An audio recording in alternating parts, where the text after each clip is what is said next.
Hello everyone and welcome to TOTWHU Game as match preview of Spurs against West Ham United. Now normally I say, Gonzo, what's your thoughts on the opposition? We'll get to that in a second. It'll still be the first question I ask Gonzo. But before we do that, we're trying to fill up Upton Park on Hammers Chat. Our subscribers currently, we are 168 more subscribers away from filling up the bowling ground. So we took bowling ground, we rebuilt it, took all our subscribers, threw them all in there, or just asked them politely to go take a seat. We'd be able to fill up the bowling ground, which would be fantastic. So if you're new around here, please do subscribe. It's completely free and takes 2 seconds. Gonzo, before I get your thoughts on Spurs, I have to confess, I've been dreading this preview. Why? Because of Postecoglou to some extent. I've been dreading it. We'll get on to it. What's your thoughts on Tottenham, though?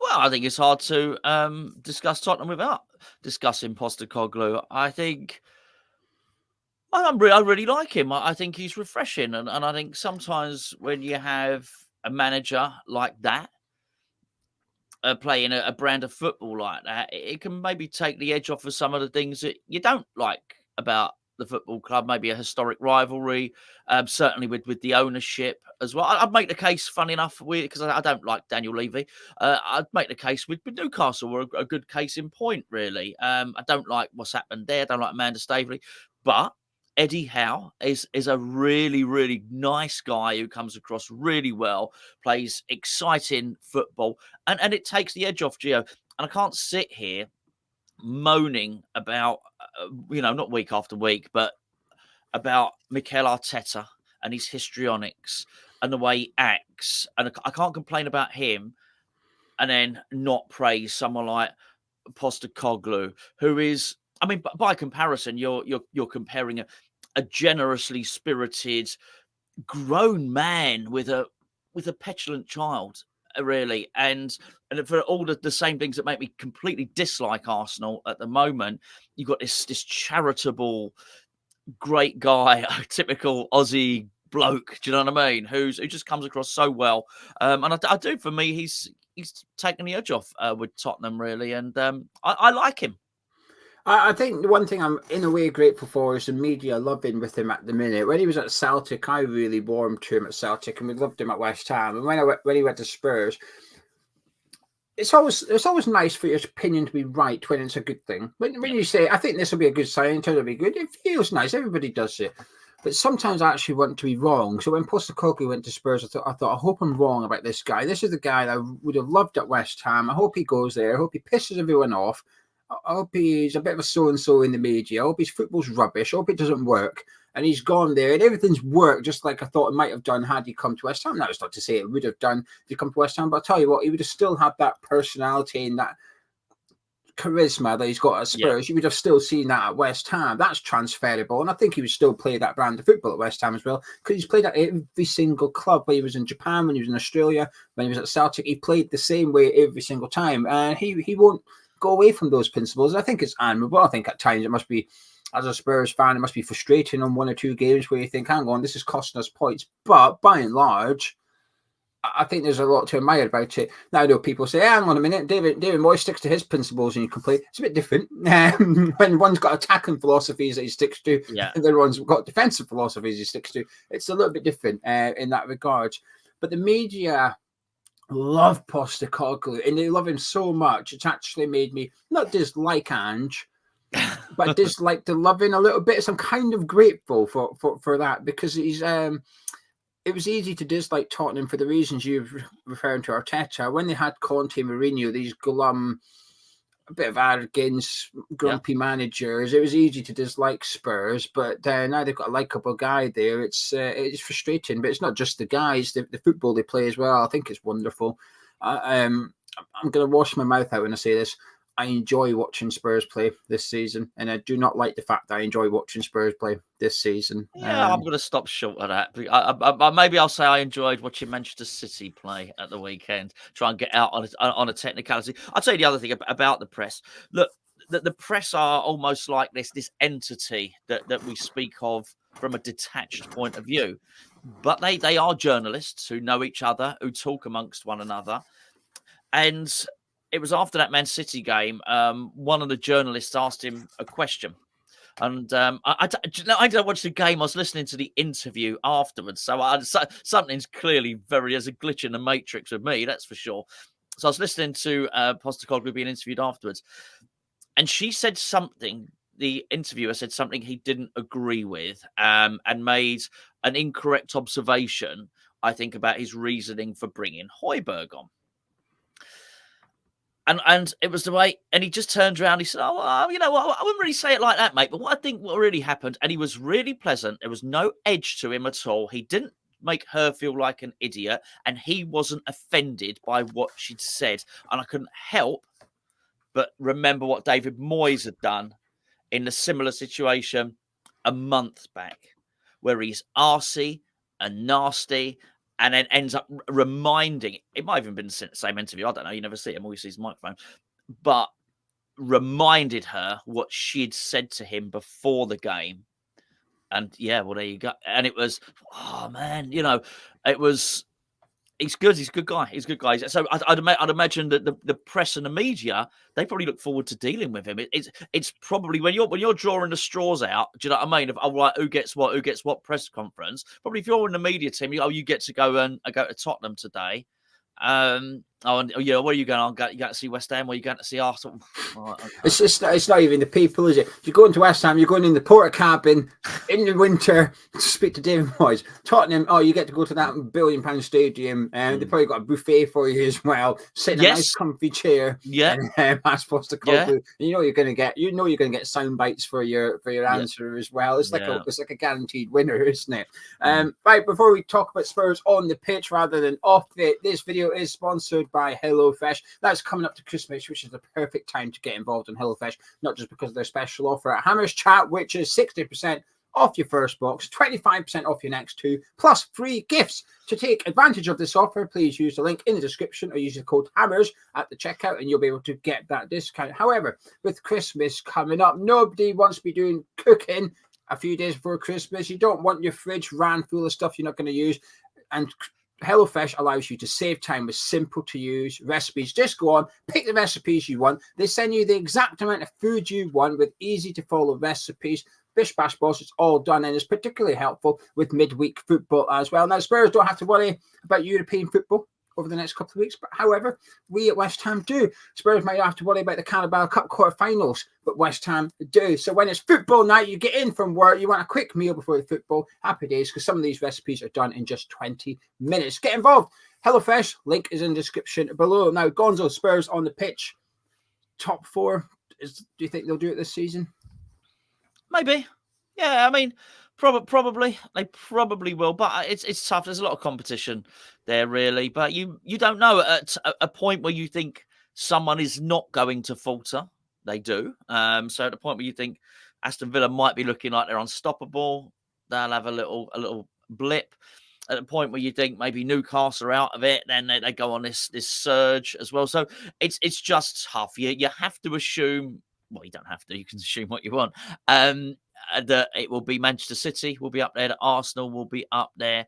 And I think Liverpool will be up there. So it comes down, in my opinion, to this last space.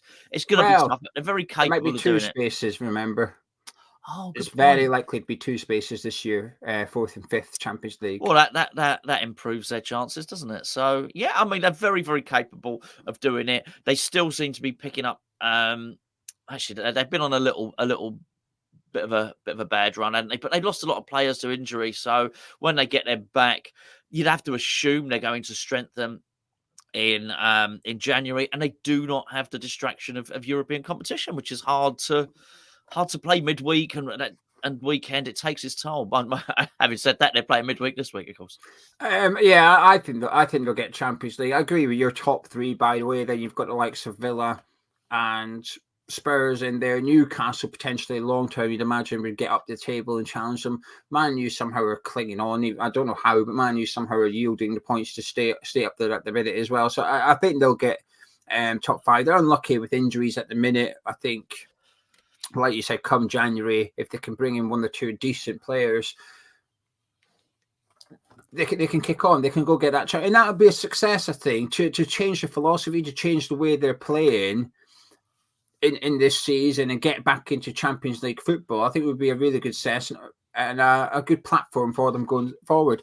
And that brings me on to, it sort of feels like there's a long-term thing at Spurs now, because previously they've tried Mourinho, they've tried Conte, short-term man, just come in, instant success, and then we know it'll go sour. But if in that year or two we've got them when they're happy and things are going well, we can hopefully win a trophy. It's sort of rinse and move on and get someone else in. But Postecoglou does maybe feel like they're just starting to plan for the long term there, and obviously it's a new era without Harry Kane as well, so everything's fitting together, unfortunately, as West Ham fans for them. And it's one. What do you think long term holds for Spurs? I mean, I think they'll win a trophy over the next few years. I do, which is something that's obviously eluded them and something they'll want to do, you know. And whilst we were lauding it over them last season with our lovely sparkly trophy, they've gone a long time for a club of that side. They've gone a long time without one, and I think they will, and I think they will strengthen. I'm glad you brought up Kane. Do you know what? I'd completely forgotten, and what a compliment that is.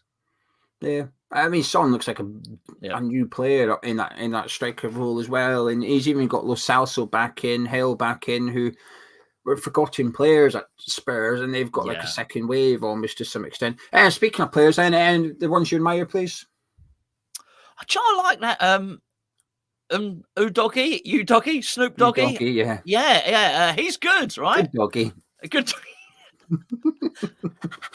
Yeah, excellent. There we go. Yeah, he's a good doggy, good boy.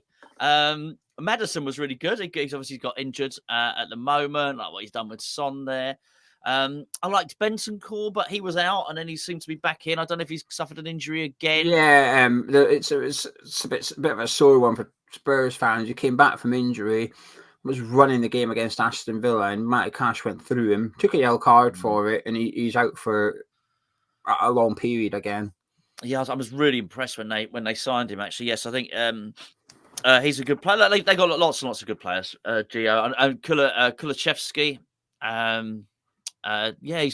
He's attritional. He is. He don't mind a scrap. That's for sure. I think it's a bit of a nasty piece of work actually, but good player. You need a bit of that in your team. Of course, he's going to be playing on the right, which spoils what would be he's been in number 10 the last couple of games because Brennan Johnson's been out on the right, and to accommodate for the injuries that they've had to the likes of Maddison, which spoils us from ever seeing Soufal against Kulachevsky, which would be a really, really good battle because they're both nasty, basically.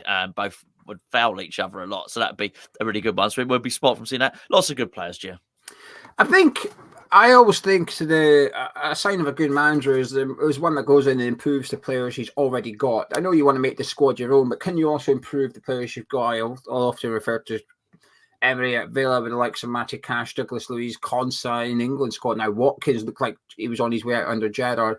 You look at Newcastle and what he's done with Lascelles, Sharp, Sean Longstaff. He's taken them back in. They've almost had a second wave, Almiron. And that's happened at Spurs with Postecoglou. I've just mentioned a couple there, the likes of Lo Celso and Hill. Son and Kulusevski were poor last season. Both of them are brilliant this time round. Zouma went there. Was a fantastic signing for them, but just did nothing last season. He struggled to get into the team at one point. He looks fantastic in that centre midfield for Spurs now as well. But not only that, they've added a couple of really good players like Poros looked great. I know he was there last year, but he's looked really good.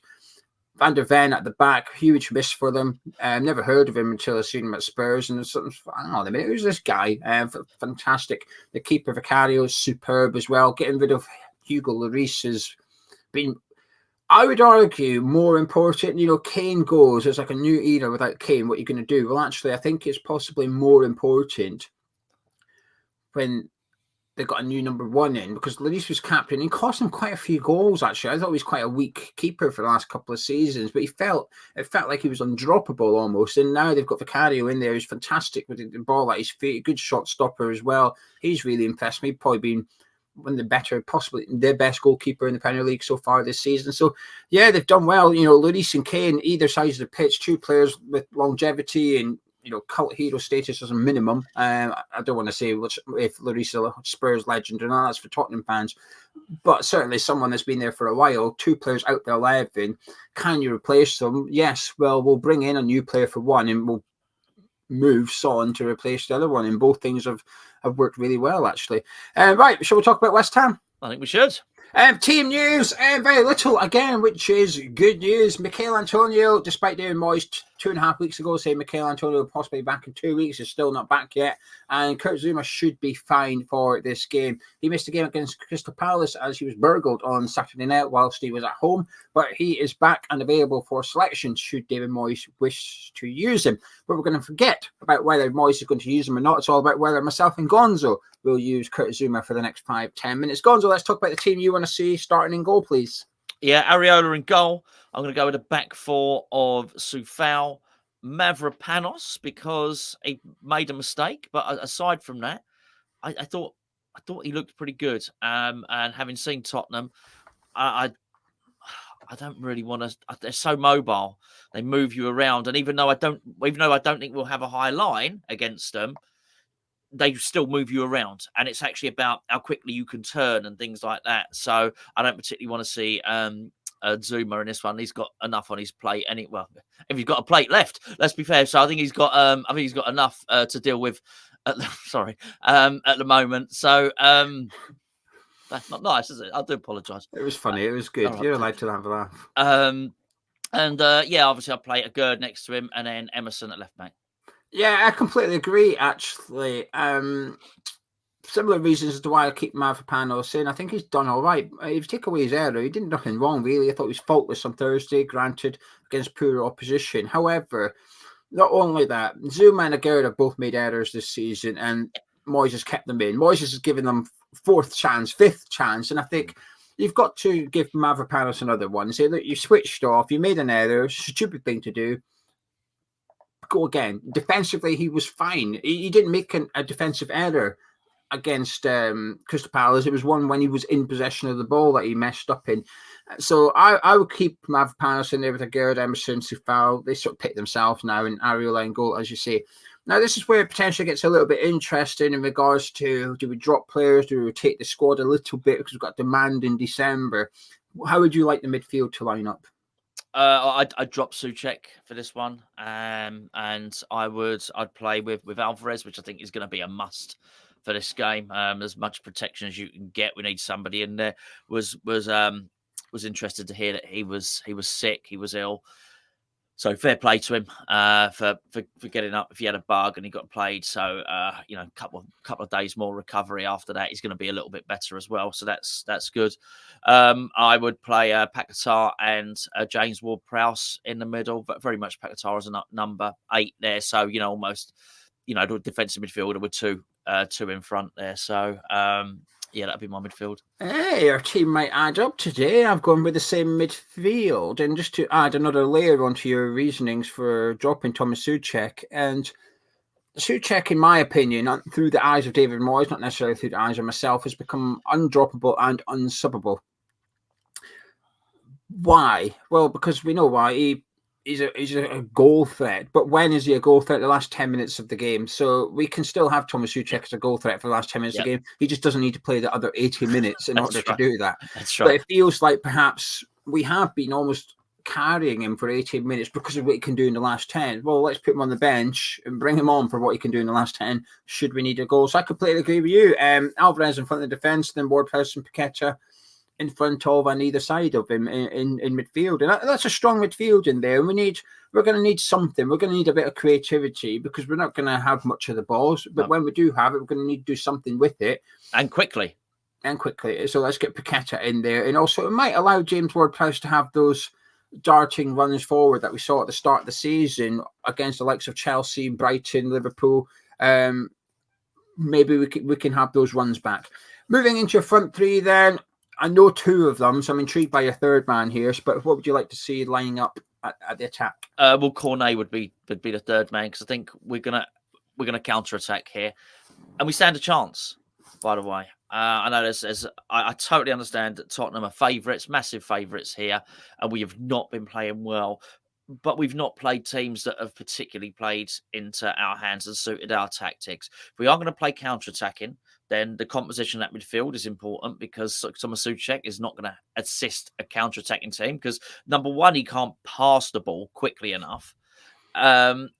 all well enough, and also he's not going to be able to get up there quickly enough. So what I want are three pacey players up the front. Now you can call these whoever on the right, whoever on the left, and whoever on the middle that you want. Maybe we start Kudus on the right, Bowen on the left, and Cornet in the middle. But it would be or any combination of them. But they would be under instruction to change a lot.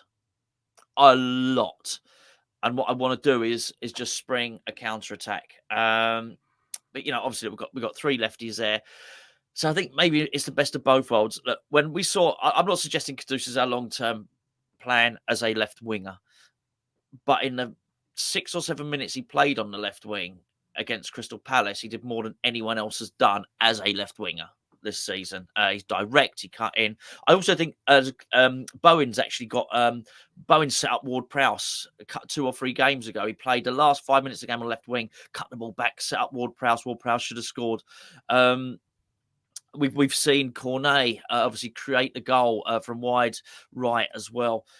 These are fast players, and they're all pretty direct as well. So I think that would give us a real good chance, Gio. We could sit back, which is what David Moyes is going to do with our defensive midfielder there, with a bit of pace in defence. Basically, it would be a fast West Ham team, and that's something I've not been able to say for a long, long time.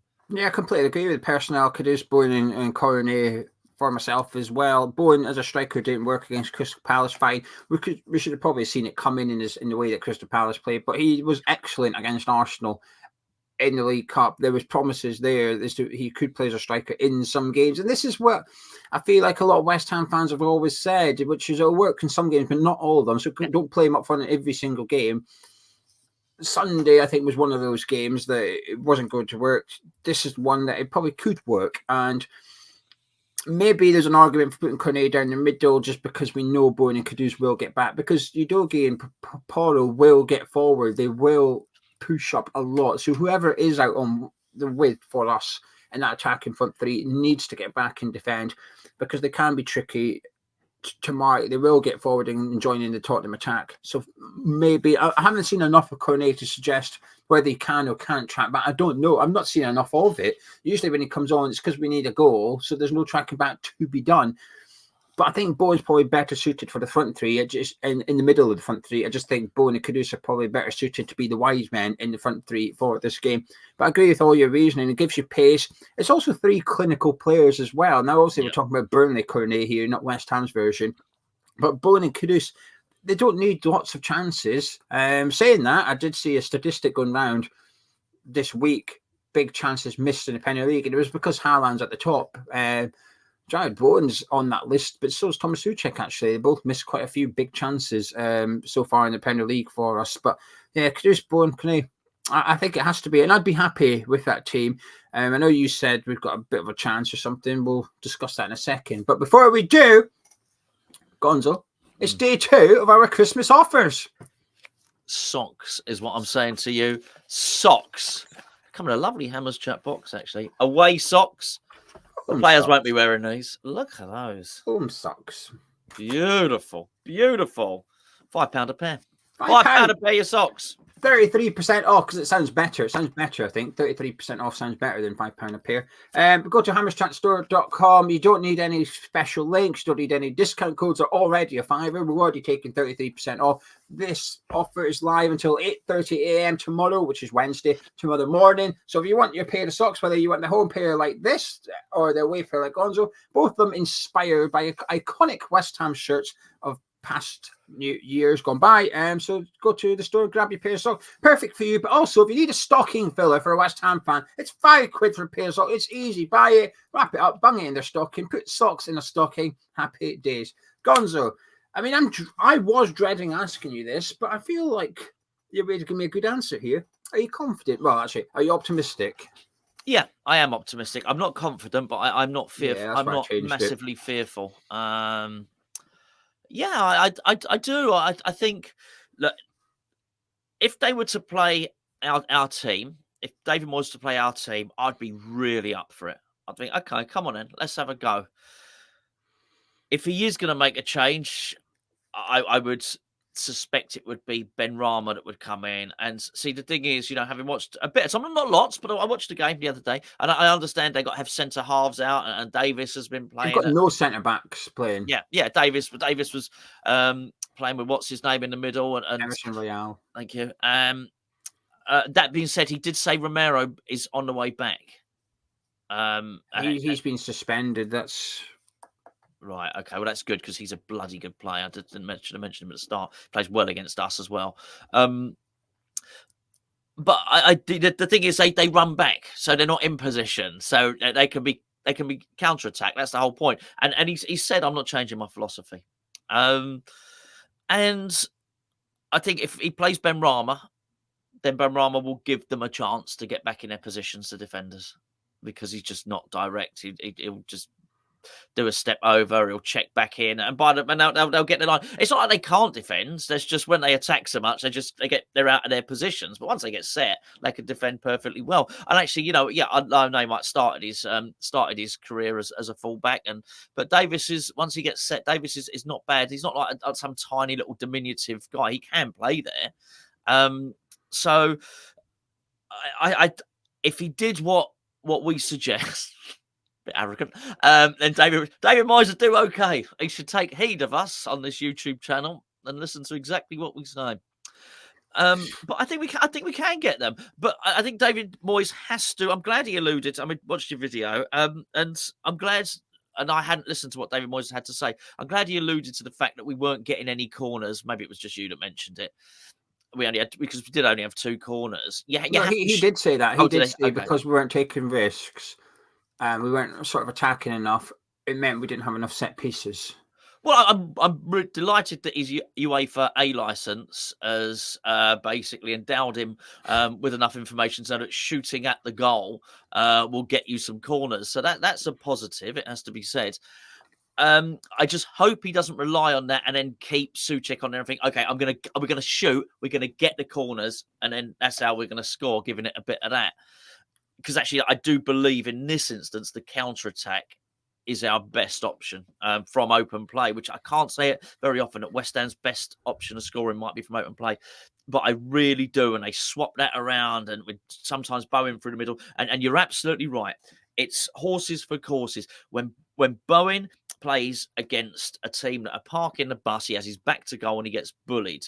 Against Tottenham, he'd be able to, I was going to say front to goal. He'd be able to face goal. That's the football term.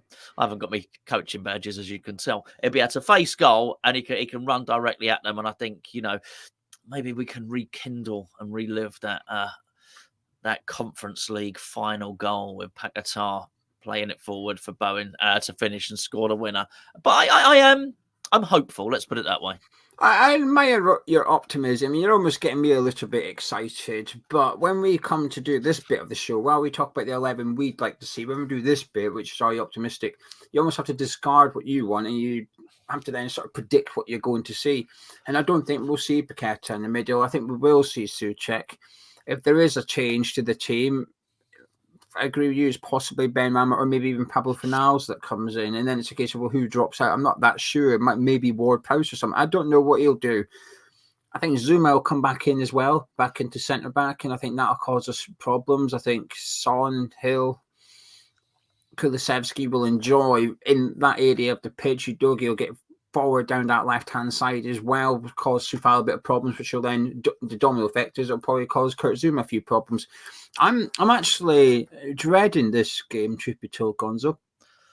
And I hate it. I absolutely hate it. I usually look forward to this. And I know Tottenham fans will say, man, it's a cup final. Well, not really. We had one in June. But also, So what? What? I never understand why it's deemed a bad thing if you look forward to playing your rivals more than other teams in the league. Well, I just don't get it. I don't get why West Ham. I think they're new fans. I think they're new fans. I don't think older Tottenham fans say it. Rivalry in football's fantastic. I think it's a brilliant thing to have. It should be encouraged, not played down. You should want to beat the London teams. Crystal Palace should want to beat Brighton. The Manchesters should want to win the Manchester Derby. Sunderland are playing Newcastle in the FA Cup. They should be looking forward to that every single day between now and then. And rather than going, oh, this is Sunderland's cup final, play it down, forget that. Yeah, it is their cup final, and so it should be. It should be a massive game for them because in football, they're taking away bits and pieces from us as we go. Every year, a little bit gets taken away. VAR's come in and it's taken away a lot of the excitement and the emotion. A lot of things have been taken away from us. You're not allowed to do that. You're not allowed to sing this. You're not allowed to say that. You're not allowed to do this. You're not allowed to do that. Everything's just small things.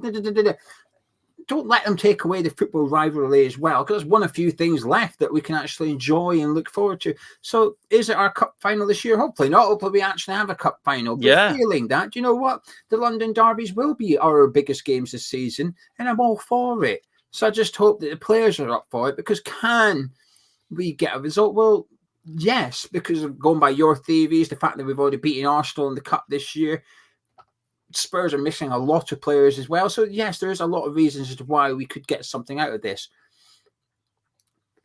But there's also one big reason why we can't. That's David Moyes. I just can't get my hopes up. I probably will on Thursday. It will be the excitement of the fixture that draws me in rather than expecting any tactical master plan. And we can't get away from his poor record. I know people will say it's people get this record wrong a lot. They say, oh, he's never won away to a top six. That's wrong. He has beaten Tottenham away before. It's not the top six. It only refers to some of the team. He's beaten Man City away before. But the record is there for a reason. Away to Man United, Liverpool and Arsenal. And you can almost probably put like the last 10 years of Spurs in that bracket as well. I would be surprised if he's won there in the Premier League for some time too.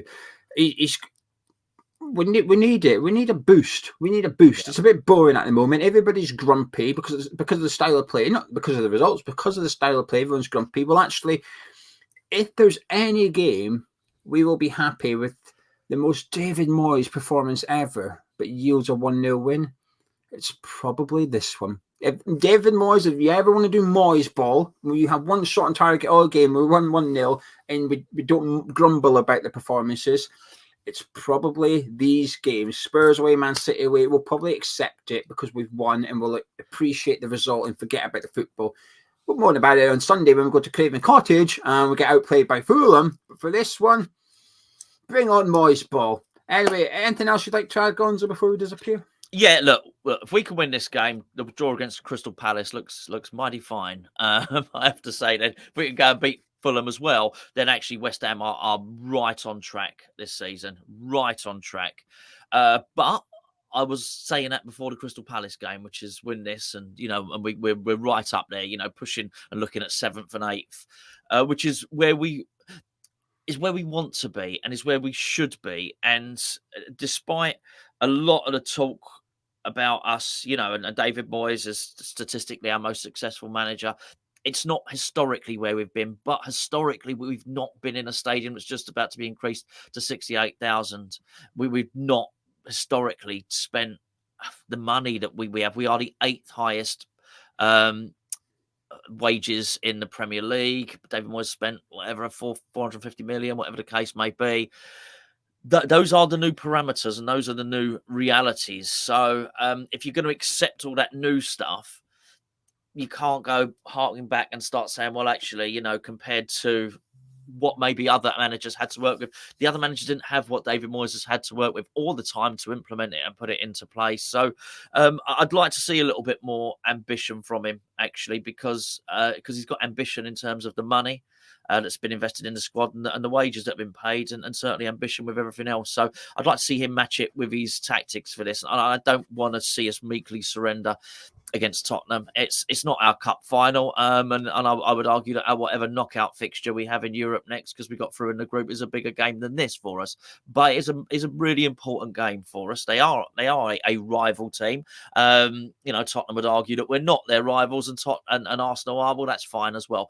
But they're certainly a team that West Ham would like to beat, and I would just want David Moyes to mirror the feeling from the fans that actually we'd love to, like we did when Antonio did the toilet celebration.